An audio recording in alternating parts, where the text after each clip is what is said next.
is a best-selling author, screenwriter, and playwright. She is the beloved writer of 7 romantic comedies, like You've Got Mail and The Sisterhood of the Traveling Pants, and writer of over 15 books, including genres of novels, teen, humor, children, and with her most recent book, Left on 10th, A Second Chance at Life. Joining in conversation is our very own Rancho Mirage Writers Festival executive producer, Debbie Miller. We will soon learn how much these 2 remarkable women's lives have in common. Please join me in welcoming Delia Ephron and Debbie Miller.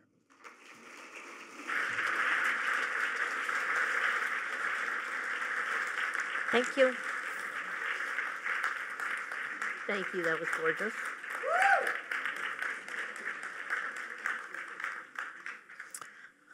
Hi, everybody. Delia, welcome to the desert. Thank you very much. We're so happy to have you here. We know you traveled by car all across the country to get here, and I think you brought all that cold weather. Now, for a New Yorker, you probably think this was a beautiful sunny day. For us desert rats, we're freezing. So the audience is used to me doing intros like Aaron just did. But you all might be wondering why Jamie asked me to lead this interview. Well, it turns out you and I have an awful lot in common. We were both married for over 30 years. We both lost our husbands to cancer. We both faced serious health issues personally. And then, miraculously, we both found love again. So I'm very happy to have you here. I'm honored to be here. It's lovely to talk to you. Thank you. Before we start on the book, could we talk a little bit about your family? Can you tell us who your parents were? Sure. I'm one of 4 sisters, and I grew up in Beverly Hills. My parents were screenwriters. My mother was the only working woman that we knew, and she was very proud of it. And we were told from a very young age, you will grow up and you will have a career. That was all she cared about. She really never mentioned anything else. In fact, about marriage, she said elope. You know, I mean, 4 daughters, and she says that. Okay, so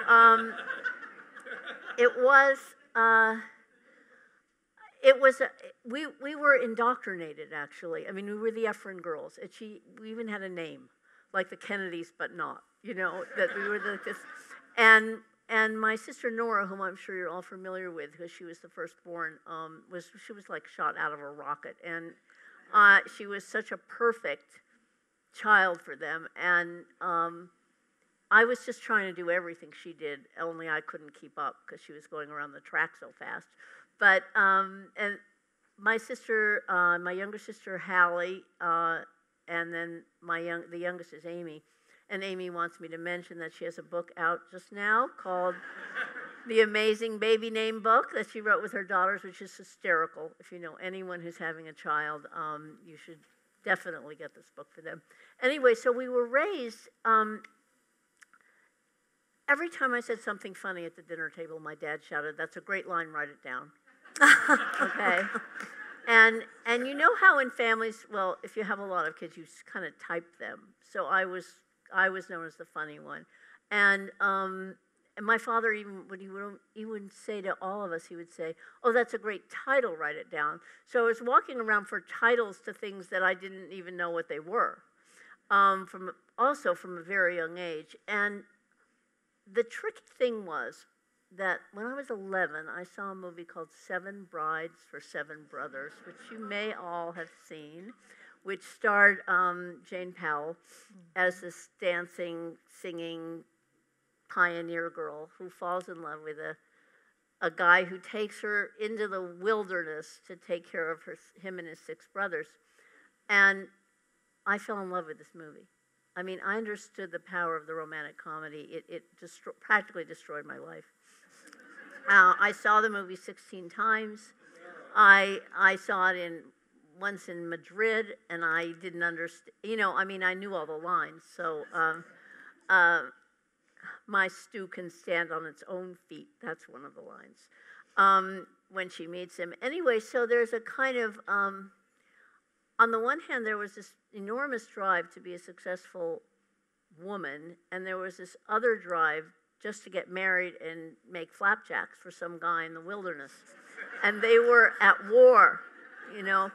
So when I grew up, and I think also, you know, my parents being so successful as screenwriters and my sister Nora being so powerful very young, I really embraced this other thing and married the first man who asked me and moved to Providence, Rhode Island, which in my family was the backwoods. So anyway, so...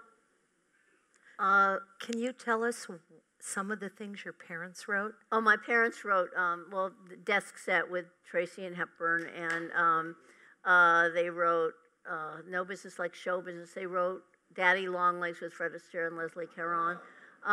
So, you know, they had a real right, you know, they used to, it was very different then. They made many, many more movies than they make now. And my parents went to the studio every day, and they could write 3 or 4 movies a year. It's a very different world now in terms of how many fewer movies are made, how much they cost, how hard it is to distribute them. But they had this treasured life. Anyway, so I ended up in Rhode Island in my 20s, and about that time I began to realize this one thing that I didn't know, which was that you didn't live forever. And that I needed to, is there Kleenex somewhere? Because I am, of Sure, course. we'll get you some. Does anyone have a Kleenex in this entire audience? Ruby, No. there's some backstage. Ruby? Peter, do you have a handkerchief? Terry Ketover, thank you for the Kleenex. Thank you very much. Thank you. Anyway, so I get to, I guess it was my late 20s, and I started to think, I mean, is this what I am? I wasn't really in love with my husband. I was the wife of a professor. I didn't understand anything about my life, and I had this ridiculous job, and with a really mean boss. And I didn't know that mean bosses are eventually mean to everyone. And one day he started to rag on me, and I got up and said, I quit. And as I walk out the door, he yells, "You're flat-chested." Okay? So this is my favorite thing that's ever happened to me, because I love this story so much. So now, you know, now I'm unemployed and flat-chested. So what am I going to do?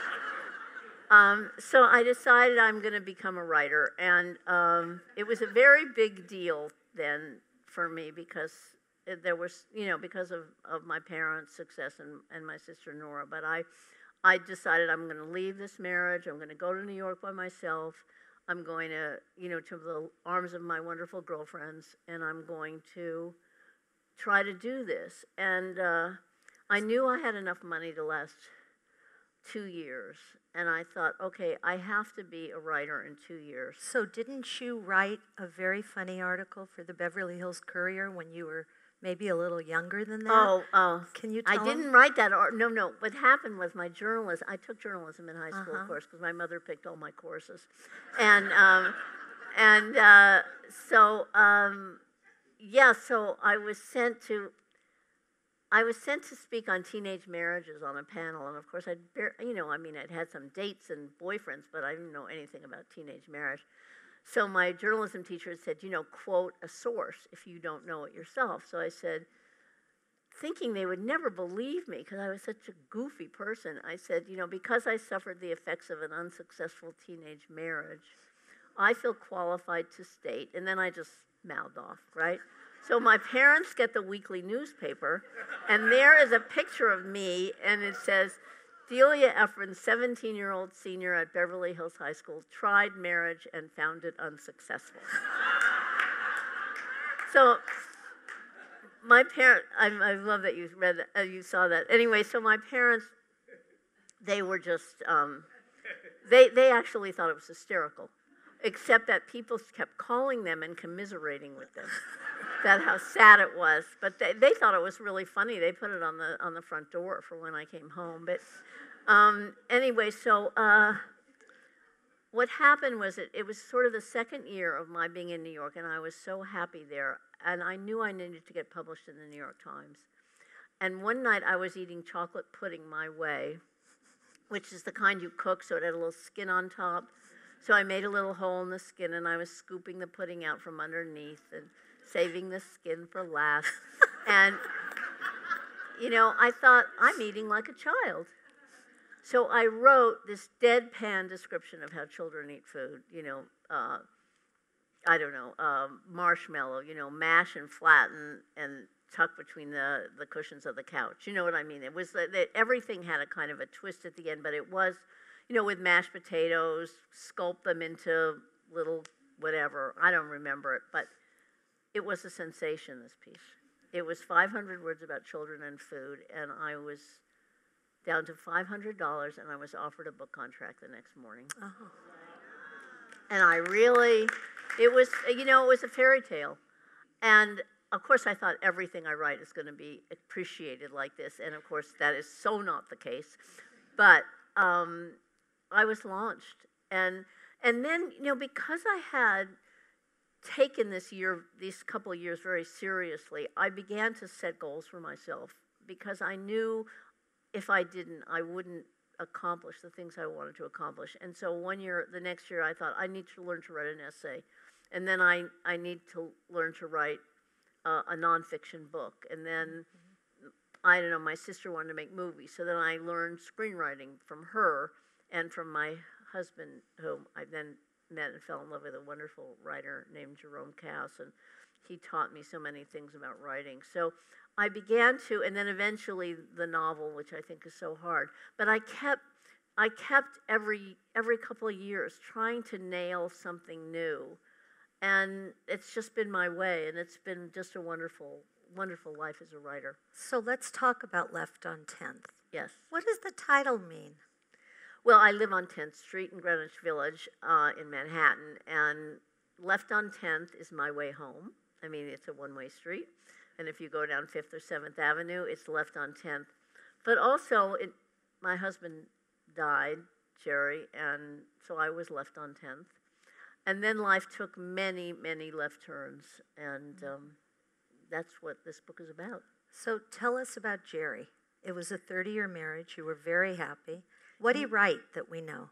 He wrote something called Queen of the Stardust Ballroom. I don't know if you know that, but it was with Maureen Stapleton and Charles Durning, and it was a wonderful television movie. And then he did the musical on Broadway, Ballroom, with Michael Bennett. So but his main career was in television movies, and he wrote this Evergreen, I think it was a series based on a bunch of books. He was a dramatist, and he really understood what made drama work, and he taught me how to be a dramatist, and it's one of my favorite things. It's why I ended up writing this book, because 4 years of my life, every major thing that can happen to a person happened to me. I mean, loss, grief, loneliness. I lost my dog, too. Then the power of friendship, which got me through the difficult times, and then the absolute magical thing of falling in love again. And then very quickly after Peter and I fell in love, I was diagnosed with a fatal disease, with leukemia, with AML. And wait, I don't want to get to that yet. Okay, I don't either. Back up a little bit. Right, okay. We're kind of chronological here. Okay. So Nora gets diagnosed with cancer. Yes. And she's got leukemia, and you start being tracked as her sibling to make sure you don't get sick. Mm-hmm. And then you find out that Jerry's going to pass away, and you start living how? Well, we have I a lot of... I mean, if you've ever lost someone that you're just... those two people were the anchors of my life, and I knew I would be without them. And so I began to do things.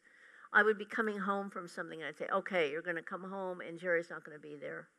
That I would try to rehearse it as if you could actually rehearse the kind of loneliness that you end up with after you lose someone you love. I wasn't anywhere near close to it. And with Nora, it was extremely complicated because, of course, I was being tracked because they thought I might get it too. I had a slightly wonky count in my bloods that they just had to track me. So I had Nora, and Nora's was a secret. Now, I'm not somebody who likes to keep secrets. It is not, I don't really, I think it's a very personal thing whether you need to keep a secret or you're more comforted by telling. And Nora and I were opposite in that. And also for her career, I think she if you direct, you get screened for health issues or they won't insure you. So there were reasons, many reasons why Nora would want to keep this quiet.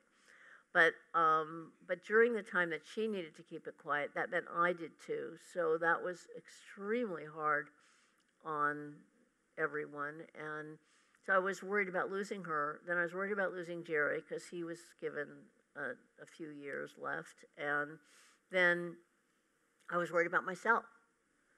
So the amount of, I almost can't, I'm so much calmer now, but I was so anxious every single minute of every day.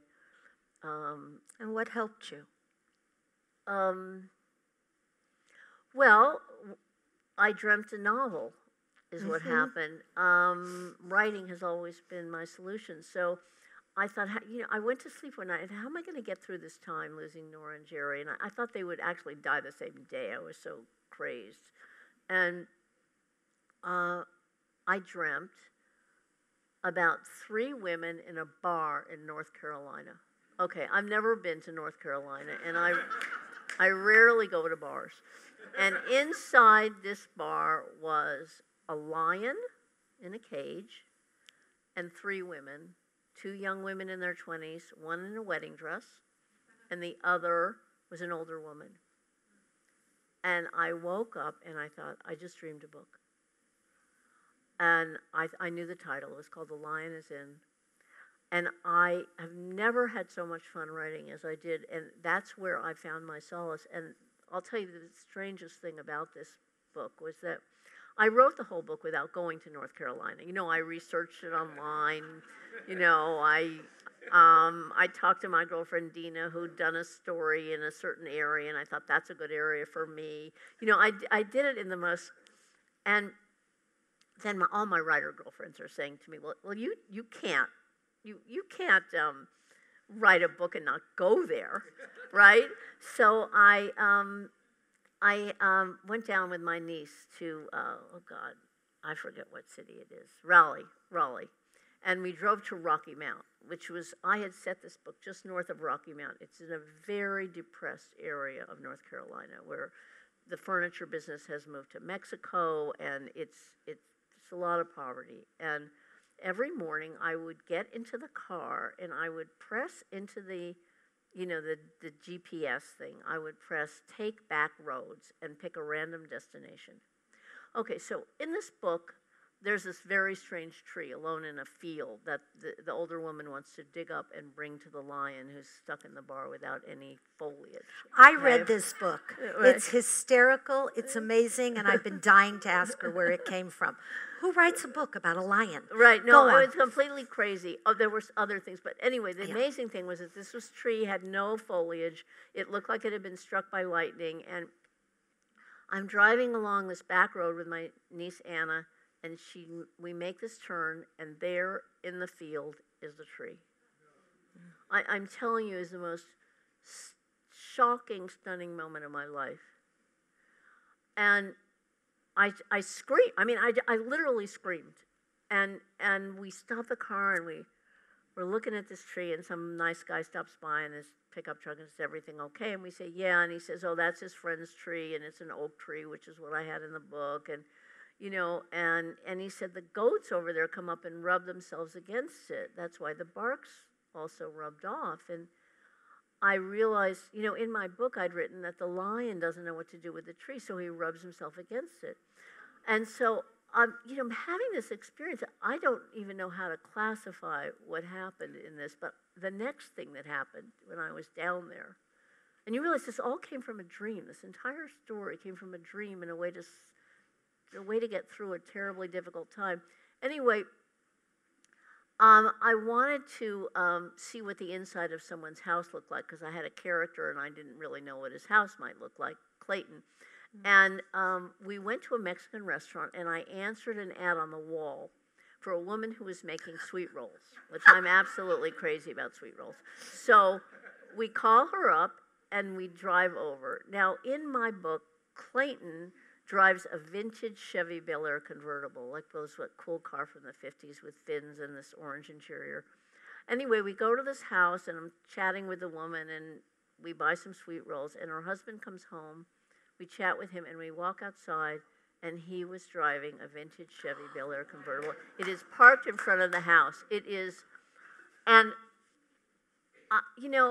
I can't really explain it. I mean, I'm in love now with a man who's a Jungian, and they believe he's a Jungian analyst, which are followers of Carl Jung, and they believe in serendipitous things that have meaning like this in life. And so I in some way, I even think the book led me to him. But it was, I think that you can be so struck during times of grief or anxiety that you can make very odd things happen that can solve your existence. Absolutely. Yeah.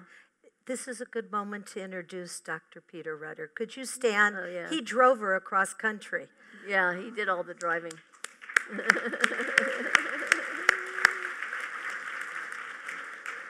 So now that we just introduced Peter, Yes. you have to tell us about the piece. Oh, Love what and happened? hate. Oh, this. After Jerry, I think everybody's had this experience who's lost a mate. After Jerry died, after about 6 months, I decided to disconnect his landline, and I got in a terrible fight with the telephone company.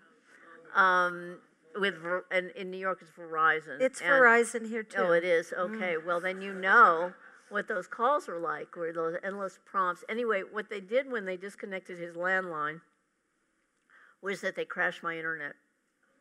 And I spent weeks on the phone with them, being bumped to one person after another, getting disconnected. I really almost lost my mind from it. So I do the thing I do when I get upset. I wrote about it. And it's called Love and Hate on Hold with Verizon, which the New York Times published. And by the way, if you want to cure your Verizon problems, that is the best way to do it, because I did get a call the next day from Verizon, from Rosie, because there's a different class of service for everybody, I guess. And but the thing is, Peter read the article, and Peter had lost his wife many months before, and he lived in Marin County, which is north of San Francisco. And he wrote me through my website, and that he would that we had. Well, this is the really weird part. Okay, I mean, this is more of that lion crazy stuff. But anyway, he read my piece, and we'd had 2 dates when we were 18 years old, and we'd been fixed up by Nora. Okay, so. First of all, I didn't remember the dates, and I still don't. But I do have a memory of being at a football game with snow falling, and he claims that I was with him. So then the other thing was that 2 months before that, I'd been invited to speak at a conference of Jungians in Texas. And I mean, I'd never been invited to speak. I have the Speakers Bureau, so I'd never been invited to speak by any Jungians. And I remember thinking, what's a Jungian? I better meet one and find out. And then lo and behold, 3 months later, Peter pops into my inbox, and the last trip he had taken with his late wife had been to Syracuse, Your book. which my last novel is called Syracuse. It's set in that town in Sicily. And not that many people just go off to Syracuse. It's a little falling down place. It's quite fabulous, but really, that was also very weird. So he wrote me these amazing coincidences, and so I wrote him back, and we began to write. these notes to each other. They're all in the book. It's. I don't think I ever would have published these notes between us, but then I got leukemia, and I needed to recover. I needed to come back to life, and I knew that this amazing love story had happened to me, and that I had survived this disease with great, amazing help from Peter. So, but you fell in love by email. Yeah, we did. Doesn't that sound like you've a got familiar? mail. I mean, my whole life is like, yeah, I fell in love. We did because, I mean, we didn't grow up with FaceTime and all that stuff, We grew up as teenagers spending hours on the telephone. And we began to do that and spend all, the nights in New York. I'd be cooking dinner, I'd be talking to him on the phone, he'd be watching a Warriors game in Marin, talking to me on the phone. We got to know each other so well that meeting was, I would say it's almost irrelevant, but of course it wasn't. It was the most important part. but by the time we did meet, which was, I guess a couple of months later, I mean, the ship had sailed, and it was just extraordinary. So did you tell your girlfriends?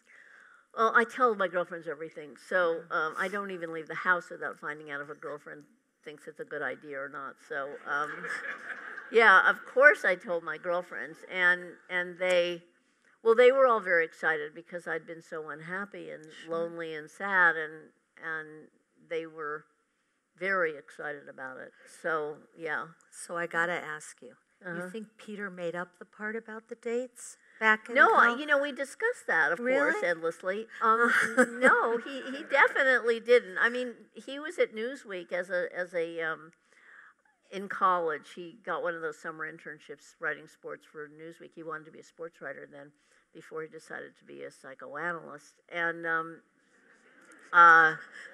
which is a good segue. Yeah. And Nora was at Newsweek right after, I mean, he wrote me things about Nora and the Clip Desk girls. And, then women at Newsweek didn't do anything but clip articles. They weren't writers. They were allowed to be researchers. I mean, it was a horrible situation then. So Peter, being in college, got to be a writer for the summer. And, these brilliant young women from all, Nora was so smart, were stuck on a clip desk. That's what the life was then. Oh, yeah. So tell us about the email that you were praying he answered correctly. Oh, this is, okay. I had to find out if he was cheap. I really, really could not be with someone who was cheap. So I wrote him an email, which is, well, yeah. I mean, I wrote this email asking him a whole bunch of questions about money and how he tipped and what his feelings were about tipping and everything. And, of course, he just passed with flying colors. He was just amazing. Not that I ever thought that this man I'd fallen in love with, already had fallen in love with, could possibly be cheap. But I needed to know. It's just, it's a thing for me. So, how do you feel about that? Oh, cheap is not a good thing. Yeah, I know. Better to spend more than you have than not enough. Yeah. Ask my that's husband. True. Yeah. No. Right. So, when did you know you were in love with him? Before he showed up in New York, or after you saw him in person? It's very complicated to fall in love again when having lost Jerry, because I felt very guilty about being alive and being able to have feelings on this level. So I think it wasn't that it was hard for me. It was that I would go 100% forward, and be so excited, and then I would just pull back. I'd say, I can't, he's going to die, I can't, and then I would feel I betrayed Jerry by falling in love. I mean, it wasn't, for me, it was miraculous that it had happened to me, because it was to experience everything I'd felt in my 30s when I'd first really grown up and fallen in love in a really, as a woman. It was like that. So it was giving me something that came from, almost felt like it came from outer space, this amazing gift. And at the same time, I felt guilty that I was still alive and that I didn't know how to integrate the two men in my head. And I mean, nothing is easy, for me anyway. I guess for other people it might be, but it was, I absolutely embraced it 100%, but it was complex. Well, part of that is that we were older at the time we met our future spouses. Yeah. Didn't you give him permission to leave? Well, yes. Here's this. It didn't help, though. I mean, it didn't help in that way. But, I mean, it was this very strange thing, which was that I kept wanting to dream about Jerry because I'd had this wonderful dream about Nora. And it was a way to be with him. People in dreams can be alive in a way that they can in life. So I would go to bed at night and say, that I wanted, would Jerry please visit me in a dream? And I had this dream in which Jerry walks into the room and I say, hi. And he says, I want a divorce. And I said, well, what? And he said, yeah, I want a divorce. And I said, well, okay, but I can still come and talk to you, can I? And he said, no. And he walked down a hall and disappeared. Okay? So I woke up. I mean, I'm not someone who believes that dead people do visit you. I just want to say that, so thank goodness, because I hope he did not come from, death to life to say that to me. I really thought about this dream a lot. And I thought that what Jerry was saying was, I'm gone. Make no mistake about it, I am gone, and I'm never going to be back here again. And I think it was a dream to release me. But and it was my dream. It wasn't his dream. I dreamt the dream to release me. That's what I think it was. But why it was this? Why he didn't just say, hey, darling, I'm dead, something sweet but final, but instead did it, I really don't know, why I made the dream so cruel. Mm-hmm. But it did, that also happened just before I got the email from Peter. So in other words, all these things were, confluencing. And then you and Peter were together and he showed you things you had never seen. Yeah, well, Peter loves the night sky, so we really got into, we went to the total eclipse. I don't know if any of you here did do that, but I highly recommend it next time it shows up. It's this thing is this little moon is only 7,000 miles in diameter. It has no light of its own, and the sun has 800,000 miles in diameter. That's its size. And his radiance lights the world. And one day, because of the alignment of the moon, the sun, and the earth, the little moon takes over. It shuts out the sun. To me, it's the all-time underdog story. And what happens is you sit there in some field, and the light starts to drain from the grass, and it's midday, and the light begins to disappear on you. And you have to wear these special glasses, and you look at the sun, and you see this little black, like a piece of pie, and then it gets bigger and bigger and bigger, and then it blocks out the whole sun, and then you take off your glasses, and there's this gorgeous white glow in the sky, and it's pitch dark. I mean, it's really, I highly recommend it. It's coming in I think your observatory here knows when it's coming. Yeah. So, anyway, Peter he introduced me to all sorts. Well, that's the thing about falling in love, right? You get introduced to things that the other person loves. And, I've watched a lot of Warriors games. I've been experiencing the World Cup. And so, that's part of what love is. But the really shocking thing is what happened next, really, yeah. So tell us about that. Okay, well, this is all the 4 years of this book, anyway. So I'm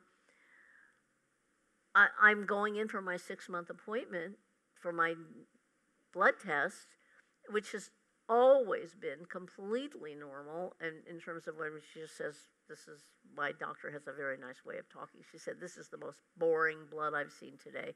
She would always say funny things like that to me. And I go in, and we're 4 months into an incredible love affair. And it's so sexy too. And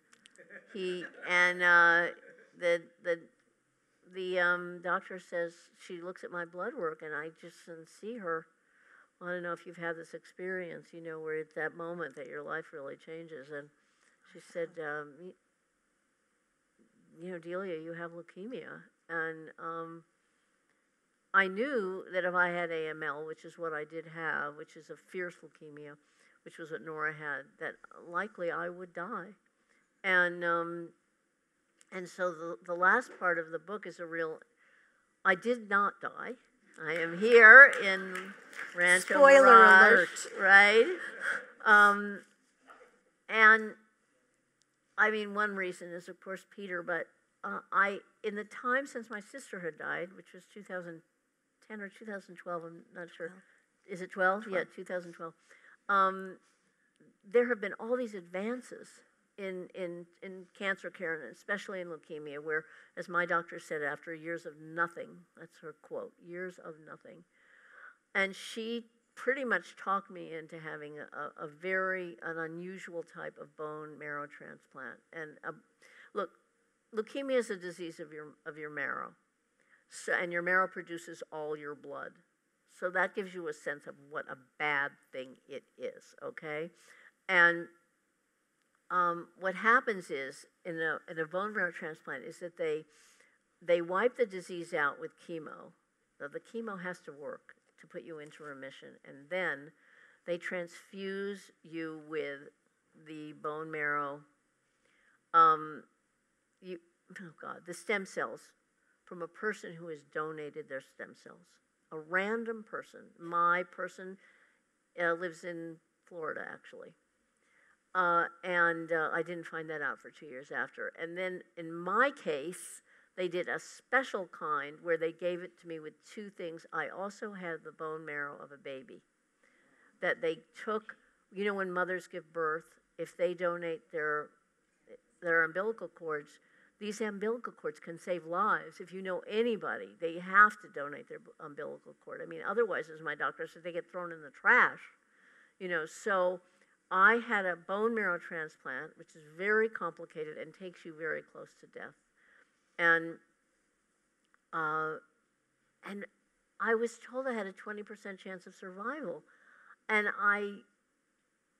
my doctor said to me, don't be scared of the treatment, be scared of leukemia. So that was, and there was that. And there was also the fact that I'd just fallen in love, and I thought, I have to try this. I have to try it. So I did, and What happened? You checked into the hospital, and what happened on Sunday? Oh, on Sunday, well, we got married in the hospital, right? Well, I mean, we were sort of staggering around the apartment. Peter flew right in and we were, I was making French toast, which is my favorite thing, and he just suddenly said, we should get married. And then he stood up and said, will you marry me?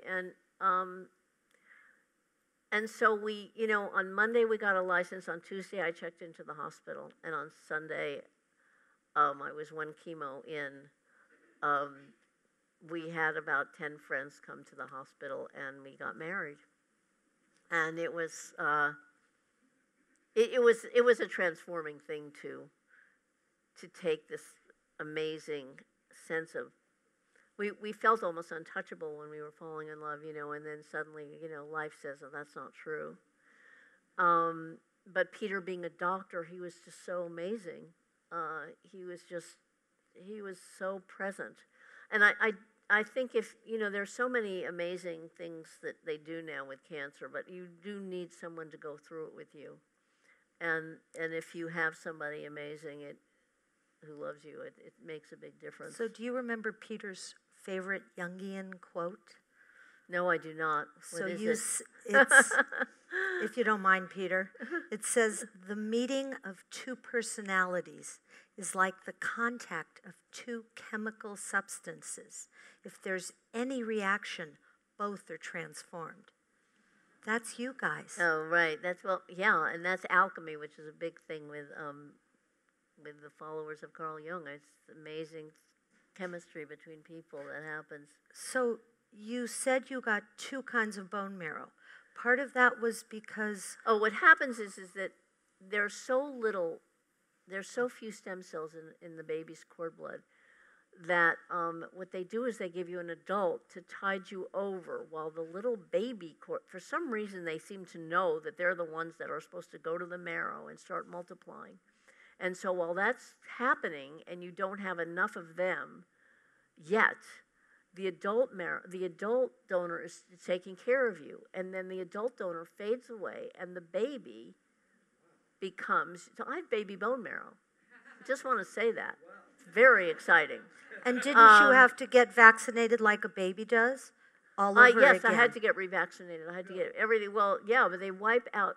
Your marrow has your immune system in it. I mean, it is gone. You have to have your booster shots and polio shots and everything. You have. It's like you start over.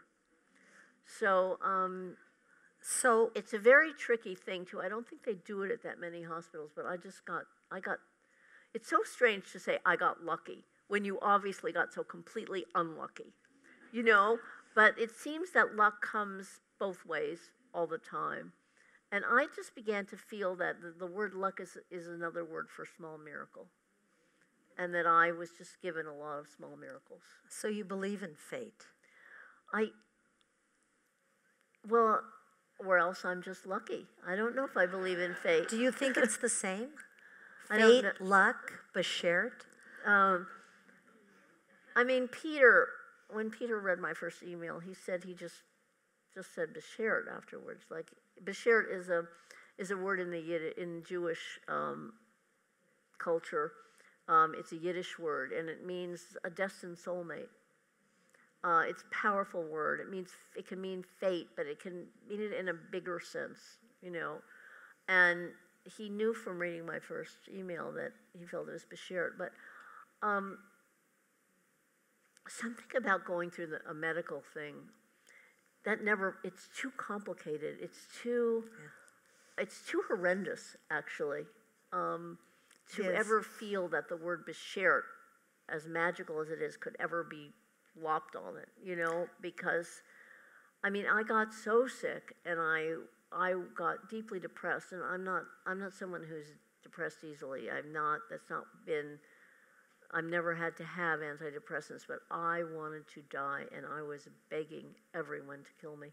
And I meant it. I kept just closing my eyes and thinking, a black screen, that please just take me out of this. But your doctor gave you... Yeah, my doctor came in, my wonderful Dr. Robos. She comes in looking adorable as usual. She says, give me 48 hours, and if I get somewhere, give me another 48. So she gave me hope and an end game in one sentence. And, the part of me that thought there was hope, the fact that she thought there was a possibility was incredible to me. The fact that I knew she wouldn't prolong it was also fantastic. And, I realized, because I thought about this a lot, because I thought there was no more brilliant thing to say to me than that. I asked her about it, and she said to me, as if it meant nothing, that it was just, she said, oh, small bites. And what she meant by that was that when someone is as deranged as I was, you don't give them a long path. You don't give them, in 6 months you'll be so happy that you don't. You give them a small bite, and it's all they can swallow. And I thought that was just a brilliant medical. I think she must have learned it in medical school. Not that other doctors have learned it, because I haven't noticed that in doctors. But, so Delia, my takeaway from this book was something you said. Writing this book was because your writer's heart started to beat again. Yeah. And then you described what to do with trauma. And I think we've all experienced it. Oh, yeah. I think, after I got out of the hospital, I was in a wheelchair and I couldn't walk, and I'm going to do something, okay? I could not do that. I couldn't even dream about standing up out of a chair. I had to learn everything again. I threw my money at a physical therapist. I believe in them deeply, and I had to come all the way back. But I thought I was so shaken that I thought I'm never going to write again. And then, one day I started writing for I started doing The Lion is In with a friend to do it as a musical, and he's a composer. And the next thing I knew, my writer's heart started beating. And then I looked at I'm a dramatist, and I looked at this and I thought, I experienced every single possible emotion and drama that a person could have in life. It was suddenly a gift. And I started to write it. And I'll tell you, I got so happy. It cured me. I mean, I think if you have trauma, if you can do anything with it, if you can write it, draw it, dance it, paint it, if you can do anything to take that thing and make it something lovely and take yourself through it in a totally different way, I think that is probably what I learned the most from what I went through. Well, we're sure glad you did. Oh, well, thank you very much. And thank you so much for being here. Thank you. You want to take some questions? What? Oh, yeah, sure. Oh, it's not necessary. Thank you very much. Thank you. So we probably have time for just a couple questions. Thank you so much for the standing ovation. We love that. Erin's got a microphone, so does Ruby. Trudy's got a question right there. It isn't a question.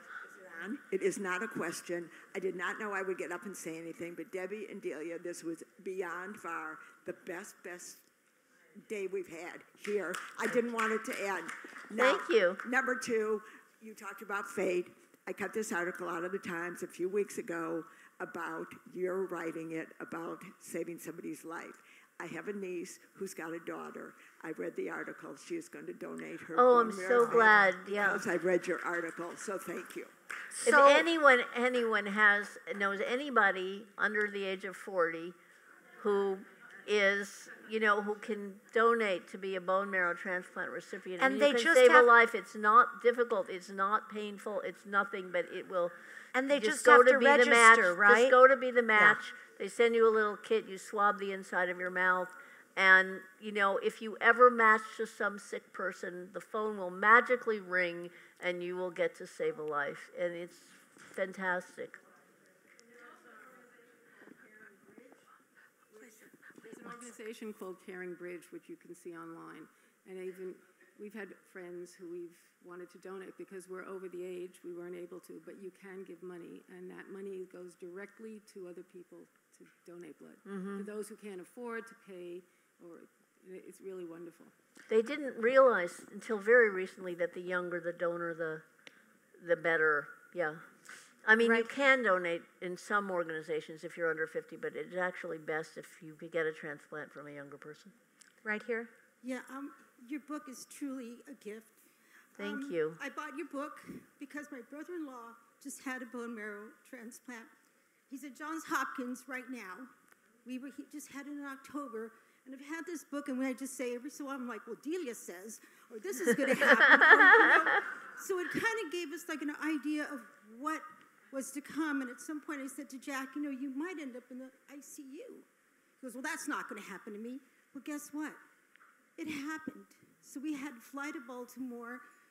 The staff there is just incredible, and they know all about you, by the way. Oh, I'm glad to hear that. They know about your book. They know about everything. But when you said the book is a total gift, and I hope nobody else has to use it the way we, as a guide. My husband now, he has to go and get tested just like you did every 6 months. Because he has. That's great. Yeah. Because my brother-in-law has MDS, which they thought was kind of like ANL, the same thing. So I learned a lot. Thank you very much. I have the new book because the other one is a mess. Because I had to write, but I just can't believe you're here, and I really really appreciate you so Right. much. Well, Thank you. thank you. I'm very grateful. I just want to say about Debbie and Jamie that I have never been treated as beautifully as I am here, and that it's been very magical. So thank you very much. So I'm a retired OBGYN, and we always got asked by people, should we stay for stem cells? Should we save our stem cells? It costs money. If people want to save the stem cells from their child, there's a small chance that they're going to use it, but I always said it was an insurance policy. But if you have a relative, a child who's having a baby and not donating their stem cell for themselves, have them donate them for a bank, because there's a lot of ethnicities, there's a lot of matches that may not even occur in a family, and to get stem cells from a baby, there really is a lot of it's especially great, I mean, because that's what I got, because I didn't have a match. Right. And so your odds of rejecting it are even higher. But baby, from a cord blood, they're much more adaptable, those little baby stem cells. There's much less yeah, rejection, so much that's probably greater one reason why it acceptance, worked. But people don't always know about donating their stem cells if they're not going to do it for themselves. And that can be arranged ahead of a delivery and can help people like you. Yeah. Thank you so much, and thank you, Delia. Thank you. It was a pleasure. Thank you. Very nice. That's right.